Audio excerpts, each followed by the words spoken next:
Aaron, wake up. It's time to start season 2. Mom, no. I'm not ready.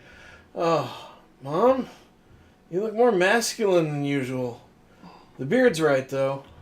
We're more tied up than usual. Is it Thursday already? No, bondage night is Saturday. Thursday night is Mr. Belvedere. Ah. Well, it's not Saturday, but I'm game. The bondage thing doesn't really work if we're both tied up, though. Yeah.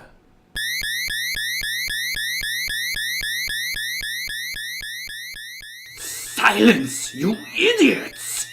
We're tied up, and a German person is yelling at us. It is definitely bondage night. Are you sure it isn't Saturday? Oh. I said silence, you morons! You are tied up because you are being punished! Yep, it's Saturday. What's the safe word? Proto-man?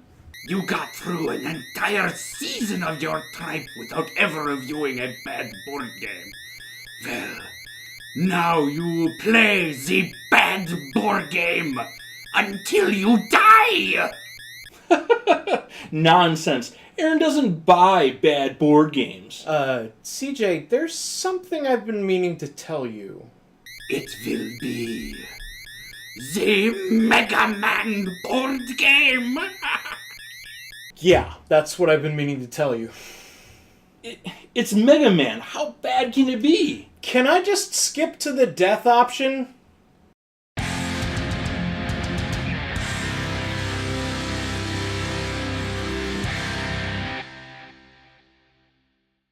Nostalgia's pretty great. Sometimes. Nostalgia also sucks. Sometimes. Like your sister. We can look back at the old times fondly, reminiscing about the glory days before someone decides to cash in and coats your favorite nostalgia property in goat urine. How many sequels is too many sequels, for instance? How about a reboot of a reboot of a reboot? Sadly, not even board games are immune to this plague, infesting our nostalgia like a hive of dung beetles. And also dung. And yet, we fall for it every time.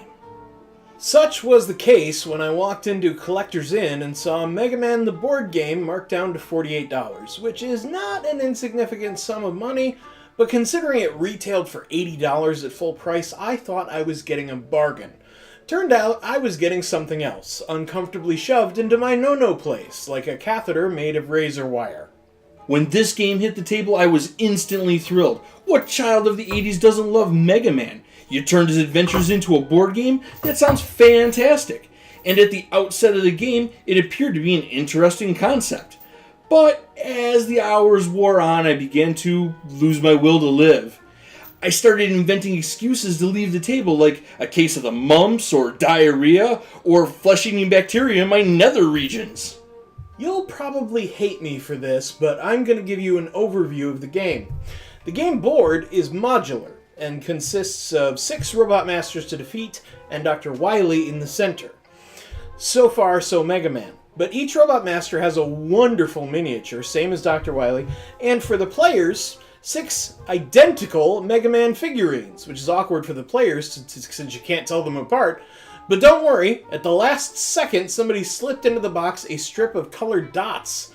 That would work great if they were stickers, but they aren't, so I had to cut them out and tape them to the base with Scotch tape. Why they couldn't use different colored figurines, as Mega Man changes colors when he equips different weapons, is beyond me. Yay! I'm going to defeat all the Robot Masters! Oh, sweet summer child. No. No. No. What do you mean? No. No. No. So, you find yourself beset with 6 Robot Masters, and you would think you would need to defeat all of them to proceed. But lo and behold, you only need to defeat 2 of them to get to Dr. Wily.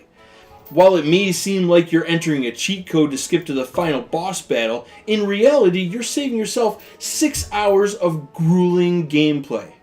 Wait a minute. There has to be another word we can use instead of gameplay, like game wilt, game slog, game waterboarding. Seriously, this game should be against the Geneva Convention. Each player chooses a Robot Master to try and take down.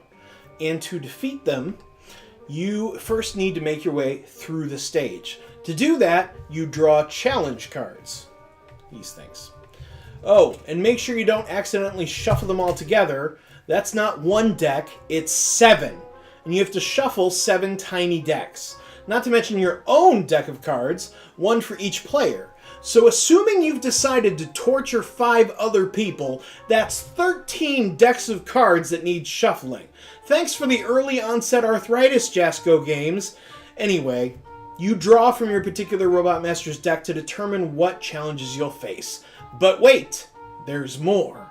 In addition to the challenge cards, all of the other players can try and make your job harder, because despite all of you being Mega Man, you're actually playing against each other.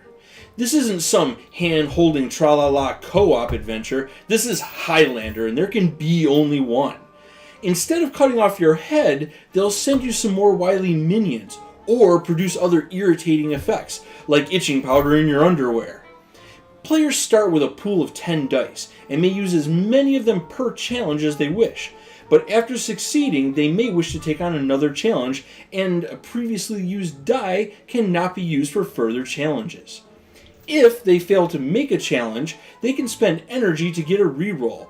If they still fail, or they succeed and have used up all their dice, their turn ends, thankfully, and play passes to the next Mega Man in line. Every challenge beaten moves you a step closer to the Robot Master, and when you reach him, you'll have a boss fight. The rules completely change here. You get a limited number of dice, which you can use every turn, and the other players take turns rolling dice for the Robot Master. Both players can play a card every turn to help them out, or hamstring the other player, and players keep playing cards and rolling dice until either Mega Man or the Robot Master runs out of hit points.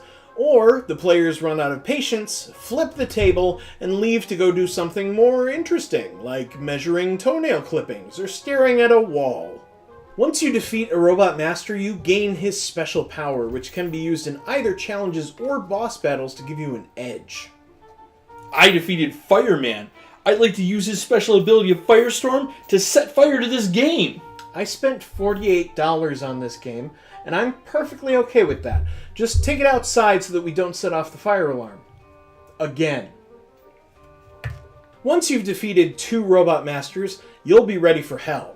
I'm not saying the end is difficult or anything, I just mean you'll be okay with an eternity of consuming flames.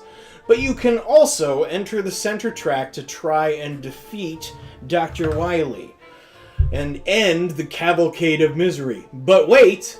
Now the challenges are harder, and sometimes are straight up unexpected boss fights. Get through all of that, and you'll find yourself in a double-stage boss fight against Dr. Wily. Defeat both of his forms, and you'll think you have won, but not really. Nobody wins anything in this game. There is only loss and hatred and the faint whiff of cheese. Let's get the good points out of the way, because it won't take very long. The materials are mostly nice. The modular board and the enemy stages are colorful and highly detailed, and wonderfully thematic. There are 12 custom dice, larger than a standard D6 and resplendent with pixel art imagery. The triple section cards in the player decks you'd think would be a problem, but they actually function as 3 different decks quite seamlessly. The boss cards feature unique artwork for each boss, as well as a particular power that makes that boss fight interesting to battle the first time. And finally, the miniatures. They are the best part. Well designed, intricate, and polished. They might be the only part of this game that received any love from the developers, since they treated the gameplay and the mechanics like unwashed street urchins and kicked them to the curb. Now that that's out of the way, let's talk about the bad stuff, which is literally everything else. There were materials I didn't like, such as the tiny challenge cards I mentioned before. Also these life counters, which, like everything else, seem to have just been slapped together. There's no labeling as to which dial means what, which occasionally led to me forgetting which was which. Granted, that could be fixed by simply writing on it, but if I thought drawing on this game would improve it, I'd have spent the entire 4-hour-long game time doodling penises on everything. The first time I played this, I was into it for the first half of the first Robot Master. And I have to assume that I was held aloft by that nostalgia bubbling in the childhood center of my brain, which is most of it. But then, after an hour and a half of very little progress for any players, that childhood died, and the nostalgia with it. This game is painfully tedious. There's going to the DMV, and then there's going to the DMV and spending your entire day there, and most of that time is taken up by a surprise rectal inspection.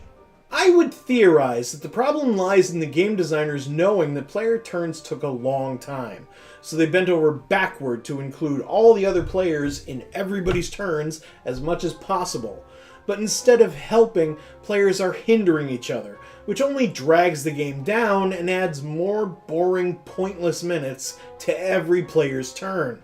Towards the end of games, players in our games just stopped playing cards on other players' turns, just to expedite the conclusion of this Sisyphean farce.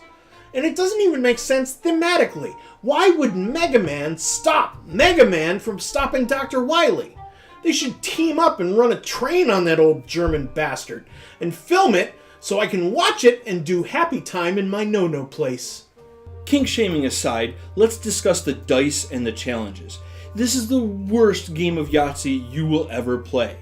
Each custom die has 6 different outcomes, and every challenge requires at least one specific face, so each die represents a 1 in 6 chance of getting that outcome. So, sometimes, no matter how many dice you throw at the challenge, you will fail due to simple probability. And the martingale problem teaches us that losing streaks are inevitable. So with some regularity, you will spend energy cubes for rerolls and get nothing out of it. If the probability of the dice were improved, it might make it almost playable. But that is ignoring the central problem we have here. A Mega Man game is skill-based. You have to dodge bullets. You have to accurately aim your jumping shots. You have to land on moving platforms. And none of those things are accomplished by a 1 in 6 chance on rolling a die. Uh-oh, platform. Roll for it. No good.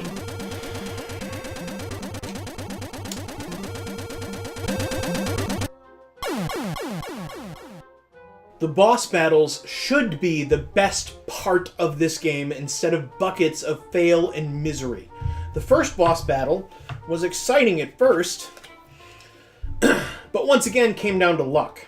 When you realize that the cards you play matter about as much as Rush letting out a wet fart, except for like 2 really good ones out of this whole 40 card deck, you'll grasp that you're in for a long dice throwing slugfest. And then, once you make it to Wily's stage, you stand a fair chance of drawing a surprise boss fight from Wily's challenge deck. Now, if you draw a boss you haven't beaten, you could win and gain a new power that might bring the end of the game slightly faster. But if it's a repeat, or God help you, a Mega Man clone fight, congratulations. You're getting nothing accomplished and wasting yours and everybody else's time. You might just have a future working at the DMV. I hear they're looking for rectal inspectors. So what's the word? The word is malfunction. It don't get any more perfect than that. Nostalgia is a double-edged sword that will often leave you cut to ribbons. Most licensed properties will sell you on face value, and because of that, they may lack in quality. I feel like this game started out as something else entirely and failed to make it to launch. Until they got a license from Capcom and put a sexy skin on an otherwise abysmal game. The result fills me with bitterness. The Blue Bomber deserves better. Shame on Jasco Games for doing this, and based solely on this experience, I will likely never buy any of their products. I'm just glad I didn't spend $48 on this. What kind of glue-chewing idiot would do something like that?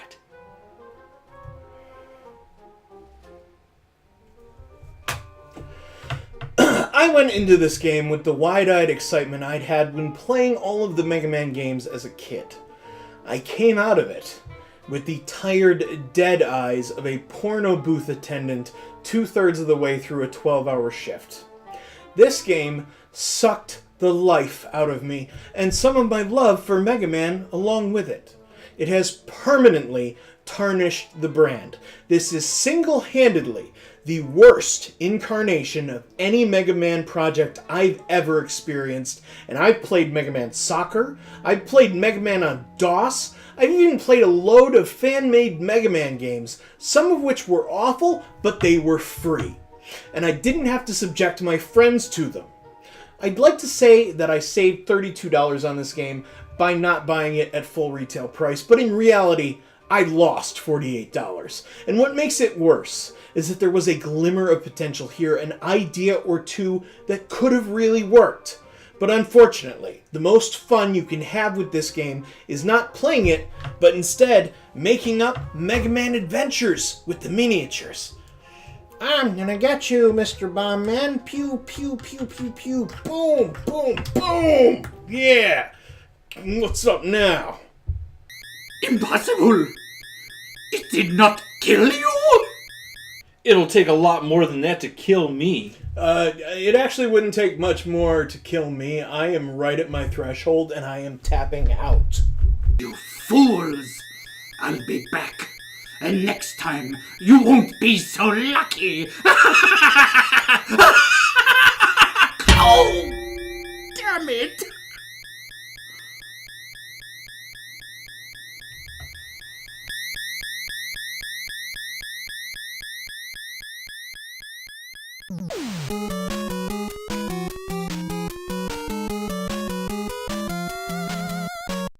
He always comes back, it's fine. But why are we still tied up? Is it Saturday? I don't know. It is Saturday! Then where the hell is Jurgen?